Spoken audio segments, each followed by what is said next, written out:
నమస్తే అండి. నేను మీ రవీందర్ రెడ్డి. వెల్కమ్ టు రవీంద్ర ప్రశాంత జీవనం. రవీంద్ర ప్రశాంత జీవనమునకు స్వాగతం. లెక్కల పద్యాల పాఠశాలకి స్వాగతం. ఈరోజు మనకు ఒక సరళమైన గణిత సమస్య ఉంది. ఒక చిన్న గణిత ప్రశ్న.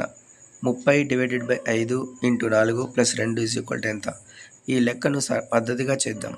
ముందుగా విభజన, తర్వాత గుణకారం, ఆ తర్వాత లాభం. 30/5 6, 6 × 4 24, 24 + 2 26. ఇది ఎంతైందో తెలుసా? పద్యంలో వినండి. 3 విడగొట్టి పంచవ భాగమెయ్య, 4తో గుణించినంతరము కలుపు, 2 తక్కువ కాన ఈ లెక్కకు సమయై, 2 నరాలతొచ్చే సత్యము మేలయే. ఎంత సులువుగా గుర్తుండిపోయే లెక్క. లెక్కల పద్యాలతో లెక్కలు కూడా సరదాగా మారతాయి. ఇలాంటివి మరికొన్ని తెలుసుకోవడానికి ఫాలో అవ్వండి రవీంద్ర ప్రశాంత జీవనం. చూడండి, లెక్క చిన్నదే కానీ ఎంత విచిత్రంగా ఉందో కదా. లెక్క పద్యం ఎలా ఉంది? యతిప్రాసలో బాగుంది, అవునా?